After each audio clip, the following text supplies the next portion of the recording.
2024 లేదా 25లో డిగ్రీ లేదా బీటెక్ చదివారా? సాఫ్ట్వేర్ జాబ్ కోసం ఎదురు చూస్తున్నారా? అయితే కోడ్ జ్ఞాన్ 100 డేస్ కోర్సులో చేరండి, జాబ్ సాధించండి. నమస్తే విషయ మేడం. నమస్తే ఉషా. ఒక భర్తకు కానివ్వండి, భార్యకు కానివ్వండి, ఎవరైనా సరే వన్స్ మ్యారేజ్ అయిపోయిన తర్వాత కూడా ఇంకొక ఆడపిల్ల పైన కానివ్వండి, ఇంకొక వ్యక్తి పైన, ఇంకొక అబ్బాయి పైన కానివ్వండి మనసు వెళ్ళిపోతుంది అంటే అసలు వాళ్ళ ఆలోచనలు ఏ విధంగా ఉంటాయి అంటారు? అంత అవసరం అంటే ఎందుకు వస్తుంది అంటారు? ఇంట్లో ఆల్రెడీ భార్య ఉంటూ ఉంటుంది, భర్త ఉంటూ ఉంటాడు, మనకంటూ ఫ్యామిలీ క్రియేట్ అయిపోతూ ఉంటుంది, రెస్పాన్సిబిలిటీస్ ఉంటాయి, చాలా నిర్వర్తించాల్సిన అవసరం ఉంటూ ఉంటుంది. ఈ ప్రాసెస్లో ఇంత బిజీ లైఫ్లో ఇటువంటి ఆలోచనలు కానివ్వండి, ఇటువంటి పనులు కానివ్వండి, అంత కర్మ అంటే అంత దిగజారిపోయే లక్షణాలు రావడానికి రీజన్స్ ఏంటి అంటారు? అసలు ఫస్ట్ ఆఫ్ ఆల్ వాళ్ళు అసలు దాన్ని దిగజారిపోవటం అనుకుంటున్నారో లేదో, వాళ్ళ దృష్టిలో ఇది ఖండించాల్సిన పదం. బట్ సమాజంలో దీన్ని ఆ విధంగానే మనం పిలుస్తూ ఉంటాం కదా. అఫ్ కోర్స్ ఎవరు హర్షించదగ్గ పని అయితే కాదు.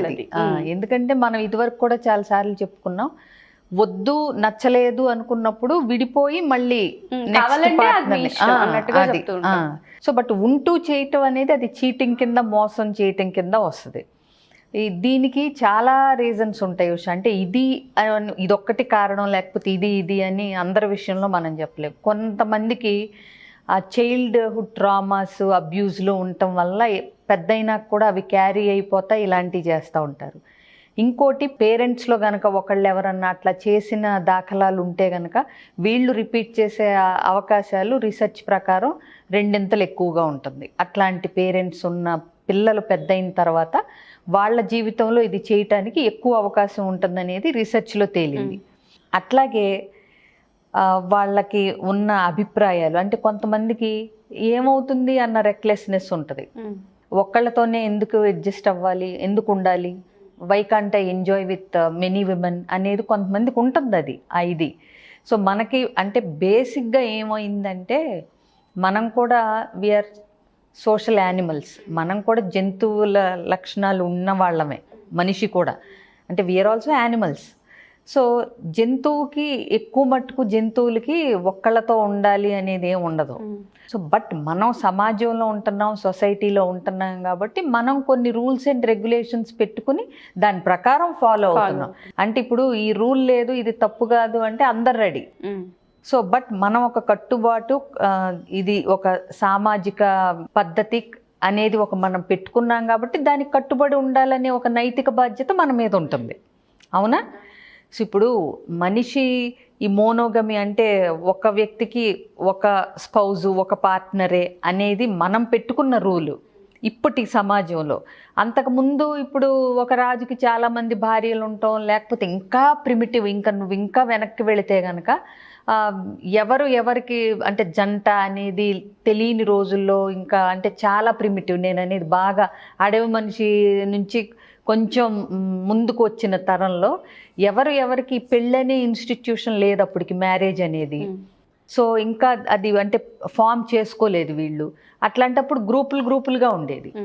ఒకళ్ళు ఎవరితో అయినా ఉండొచ్చు, ఎంతమందితో అయినా. అంటే ఎందుకంటే నువ్వు నా భర్త, నేను నీ భార్య అనే సిస్టమ్ లేదు అప్పటికి. వాటి వల్ల వచ్చిన ఇబ్బందులు, ఎవరు పుట్టిన బిడ్డ, ఎవరికి ఇప్పుడు ఈ రెస్పాన్సిబిలిటీ ఎవరిది అన్న వాటి మీద నుంచి స్లోగా ఇవాల్వ్ అవుతూ వచ్చి ఇది బెస్ట్ అనేది ప్రస్తుతం ఫాలో అవుతున్న ఇది మనకి ఒక వ్యక్తికి ఒక పార్ట్నరు ఏదన్నా ఇబ్బందులు వస్తే విడిపోయి మళ్ళా ఇదనేది. కొంతమందికి ఏమవుతుందంటే భార్య నుంచో భర్త నుంచో విడిపోవాలని ఉండదు, కానీ పక్క చూపులు చూస్తూ ఉంటారు. ఇదే మెయిన్ ఇబ్బంది. సో ఇట్లాంటప్పుడు ఎందుకు ఏమిటి అన్నది ఆ టెంప్టేషన్, ఆ ఆలోచన అసలు ఎందుకు వస్తుంది? మగవాళ్ళకేమో జనరల్గా, అంటే అందరికీ అని కాదు, జనరలైజ్డ్గా వెరైటీ అని కానీ ఎందుకు అన్న కాన్సెప్ట్ కానీ వస్తుంది ఈ మధ్య. ఆడవాళ్ళకి ఎక్కువ మట్టుకు ఏమో ఎమోషనల్ ఫీలింగ్స్ వల్ల. అంటే ఏంటి, ఒక భర్తకి జనరల్గా ఇంట్లో సాటిస్ఫై అవ్వకపోతే సెక్షువల్గా ఇమ్మీడియట్గా పక్క చూపులు చూసే అవకాశం ఉంది. This is not the only reason, జనరల్గా. అట్లాగే ఒక స్త్రీ వేరే వాళ్ళ వైపు అట్రాక్ట్ అవుతుంది అని అంటే కనుక ఇంట్లో దొరకని ఒక భద్రత కానీ, ఒక ఎమోషనల్ సపోర్ట్ కానీ వేరే వాళ్ళ నుంచి దొరకగానే అట్రాక్ట్ అయిపోతూ ఉంటారు. చాలా దగ్గరగా అనిపించడం స్టార్ట్ అవుతుంది. సో ఇది ఒక్కటే రీజన్, మగవాళ్ళల్లో ఇది ఆడవాళ్ళల్లో ఇది మనం అని చెప్పలేం. కానీ బేసిక్గా చెప్పాలంటే అట్లా స్టార్ట్ అవుతున్నప్పుడు, అంటే ఇప్పుడు ఒక్క రోజులో చేసే పని కాదు కదా అది. ఎక్స్ట్రా మ్యారిటల్ అఫైర్ అనేది నువ్వు టక్కున రేపొద్దున జరిగే పని కాదు. You slowly get attracted to the other person. వాళ్ళతో కొన్నిసార్లు కలవటం, అంటే మాటల ఎక్స్చేంజ్, చాటింగ్లో, లేకపోతే అభిప్రాయాలు కలవటం, ఇట్లాంటి. సో ఇవన్నీ జరుగుతున్నప్పుడు ఎప్పుడైతే అది ఒక గీత దాటుతోంది అని తెలిసిన వెంటనే దాని నుంచి అప్పుడే, అంటే మొగ్గలోనే ఇంకొన్ని రోజులు ఇదే కంటిన్యూ చేస్తే కనుక నేను గీత దాటిపోవచ్చు అనేది ప్రతి మనిషికి తెలుస్తుంది. తెలవదు అన్నది అసలు అబద్ధం. సో ఇంకా 4 రోజులు మనం వీళ్ళతో ట్రావెల్ చేస్తే ఎప్పుడోకప్పుడు మన మీద మనకు కంట్రోల్ ఉండదు అనేది ప్రతి మనిషి మనస్సాక్షికి తెలుస్తుంది. నువ్వు అప్పుడు చెక్ పెట్టగలిగితే చాలా మటుకు నీకు ఈ ఇబ్బంది ఉండదు. కానీ ఆ ప్రాసెస్లో తెలిసి కూడా లైన్లు క్రాస్ అయ్యి కావాలని ఇప్పుడు సరే నాకు ఇంట్లో ఎమోషనల్ సపోర్ట్ లేదు, నా భర్త నన్ను పట్టించుకోడు కాబట్టి నేను ఈ పని చేస్తున్నానని నువ్వంటే దాన్ని ఎవరు ఆపలేరు. అలాగే నా భార్య వల్ల నాకు సుఖం లేదు, ఆవిడ అసలు నాకు ఏ రకంగానూ సరిపోదు, లేదా తెలిసినా పర్వాలేదు అని అన్నిటికీ తెగించి చేస్తే ఎవరేం చేయలేరు దానికి. కొంతమంది కాన్సిక్వెన్సెస్ ఉంటాయని తెలిసి వచ్చినప్పుడు అప్పుడు ఫేస్ చేద్దాంలే అనుకుని చెప్పాను కదా, ఒక రకంగానే ఏం ఉండరు, ఎన్నో రకాలుగా ఉంటారు. ఎన్నో ఫ్యాక్టర్స్ ప్లే చేస్తాయి వాళ్ళు దీన్ని చేయటం వల్ల. కొంతమంది ఏమో తెలియక అనాలోచితంగా ఒక వీక్ మూమెంట్లో చేస్తారు. కొంతమంది కాన్సిక్వెన్సెస్ తెలిసి కూడా అయినప్పుడు చూద్దాంలే, అంతగా వస్తే అప్పుడు అన్నట్టుగా కూడా రెక్లెస్నెస్తో కూడా ముందుకెళ్ళే వాళ్ళు ఉంటారు. ప్లస్ ఈ కాలం ఇది అంటే ఇప్పుడు తెలిస్తే సమాజంలో పరుగు పోతుంది, విడిపోయారు వీళ్ళు, పలానా భార్యాభర్త విడిపోయారు అని అనుకుంటారని ఇదివరకు కొంచెం భయాలన్నా ఉండేవి. ఇప్పుడు స్లోగా వాటి ఎఫెక్ట్లు ఉండట్లేదు మనుషుల మీద, పెద్దగా కేరే చేయట్లేదు. అంటే డివోర్స్ అనేది కామన్ అయిపోయింది. డివోర్స్ ఇప్పుడు పరువు తక్కువ పని కాదు అన్నదానికి వచ్చేసింది. నీకు నచ్చలేదా వచ్చే, నీకు సెల్ఫ్ రెస్పెక్ట్ లేదా వచ్చేసే, నీకు ఆ నీడ్ మీట్ అవ్వలేదా వచ్చేసే, నీకు ఈ నీడ్ మీట్ అవ్వలేదా విడిపో. సో చాలా కామన్గా అయిపోతూ ఉంది ఉన్న కొద్దీ. So it's not a big. ఇదివరకు వాళ్ళు విడిపోయారంట ఇంత గుసగుసగా చెప్పుకునేవారు మా చిన్నప్పుడు. ఇప్పుడు అసలు విడిపోకపోతే చెప్పుకోవాల్సి వచ్చే రోజులు వచ్చేసినట్టుగా వచ్చేసినాయి. ఇదంతా ఒక ఎత్తు అయితే పిల్లలు పుట్టి పిల్లలు కూడా అంటే వాళ్ళ మ్యారేజ్ ఏజ్ వచ్చేసాక కూడా చేస్తున్న వాళ్ళని మనం చూస్తూ ఉన్నాం. నాకే ఉన్నారు క్లయింట్స్. అసలు అదైతే అసలు వాటిని వినలేము, చూడలేము, అవి ఎక్స్పెక్ట్ చేయలేము. కొంతమంది పిల్లలు అయితే చెప్పుకోలేక చాలా ఇబ్బంది పడుతూ ఉంటారు వాళ్ళు చేసే పనుల వల్ల. ఆ పర్సన్స్ని మనం ఏ విధంగా చూడాలి అంటారు అసలు? అదే ఇప్పుడు నీకు ఫస్టే వన్ ఆఫ్ ద రీజన్స్లో పేరెంట్స్ గనక వన్ ఆఫ్ ద పేరెంట్కి గనక ఇది ఉంటే వీళ్ళల్లో కూడా పెద్ద అయినాక చేయటానికి 2 అవకాశం ఉందని చెప్పాను నేను. సో పిల్లలకి తెలియకుండా ఎందుకు ఉంటుంది? ఖచ్చితంగా బయట ఇద్దరిలో ఒకళ్ళకు ఉండి భార్యకో భర్తకో ఆ ఎక్స్ట్రా మ్యారిటల్ అఫైర్ ఉండి ఇప్పుడు నువ్వు చెప్పినట్టు వాళ్ళకి పిల్లలు, అది వాళ్ళు ఏ ఏజ్ అన్నా అవనివ్వండి, ఆఫ్టర్ 10 ఎవరికైనా అర్థమవుతుంది. సో ఉన్నప్పుడు తల్లో తండ్రో పడే బాధ వాళ్ళకి తెలియకుండా ఎందుకుంటుంది? ఎంతకాలం అని దాయగలదు ఈ తల్లి అయినా తండ్రి అయినా? దాయలేరు. సో అది తెలుస్తుంది. తెలిసినప్పుడు వాళ్ళకి ఈ పేరెంట్స్ మీద ఉండే రెస్పెక్ట్ కానీ, అంటే ఇప్పుడు సపోజ్ తండ్రికి ఎక్స్ట్రా మ్యారిటల్ అఫైర్ ఉందని పిల్లలకి తెలిసింది, అసలు తల్లి ఎందుకు ఉంటాం అనుకుంటా ఉంటారు. ఎందుకు అడ్జస్ట్ అయి ఉండాల్సి వస్తుంది తండ్రితో, ఇలాంటి తండ్రితో ఎందుకు ఉంటుంది మా అమ్మ అనే ఒక క్వశ్చన్ వస్తుంది. తండ్రి మీద ఒక ఎవర్షన్ వస్తుంది, ఒక డిస్రెస్పెక్ట్ ఇది వస్తుంది.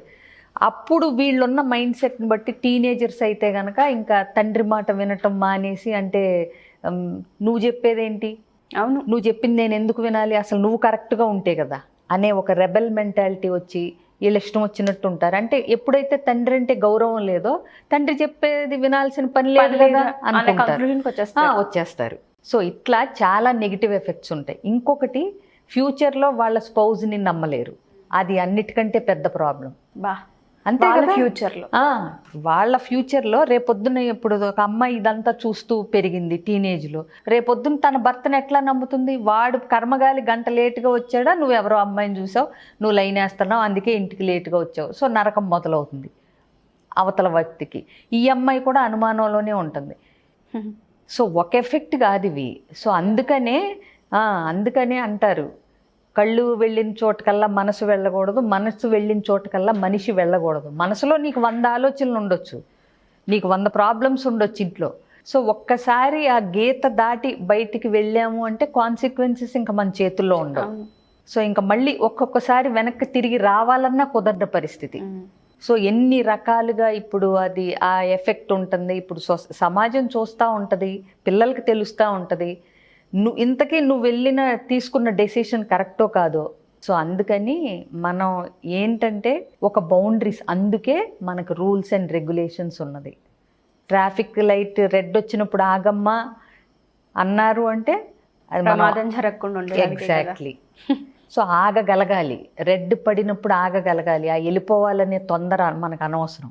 ఎట్లా అయితే మనం ట్రాఫిక్ రూల్స్ కానీ ఒక రూల్స్ కానీ సొసైటీలో ఏం పెట్టుకున్నామో, కొన్ని ఎథిక్స్, మోరల్స్, ప్రిన్సిపల్స్, ఒక సిస్టమ్, ఒక కట్టుబాటు, ఒక పద్ధతి, ఇవన్నిట్లో ఆ బౌండరీస్ తెలిసి నువ్వు అందులో ఉంటేనే ఆ ముచ్చటగా ఉంటుంది. మీరు చెప్పిన దాని ప్రకారం చూస్తుంటే చేసేవాడి పరిస్థితి ఏమో కానీ పక్కనున్న వాళ్ళ పరిస్థితి చాలా దారుణంగా ఉంది. పిల్లలకి ఎఫెక్ట్, వైఫ్కి ఎఫెక్ట్. చేసిన వాళ్ళు కూడా చేసే వరకే ఆ ముచ్చట, చేసిన తర్వాత వాళ్ళకి ఈ కాన్సిక్వెన్సెస్ అన్ని అనుభవించాల్సిందే. సెల్ఫ్ కంట్రోల్, ఆ నిగ్రహం, అనిపించగానే చేయటం కాకుండా పోస్ట్పోన్మెంట్ ఆఫ్ దట్ గ్రాటిఫికేషన్, ఇవన్నీ కూడా అందుకే వస్తాయి, సైకాలజీ చేసేటప్పుడు ప్లే అవుతాయి. సో ఖచ్చితంగా మనం నిగ్రహంగా సెల్ఫ్ కంట్రోల్తో కాన్సిక్వెన్సెస్ ఆలోచించుకుని ఉన్నప్పుడే కాపురాలు, అందులో ఉన్న చక్కగా పిల్లలు ఎవరైతే వీళ్ళని మనం ఒక మంచి బాధ్యతాయుతంగా ఉండగలిగితేనే మనం నెక్స్ట్ జనరేషన్ కూడా ఉంటారు. Thank you ma'am, thank you so much.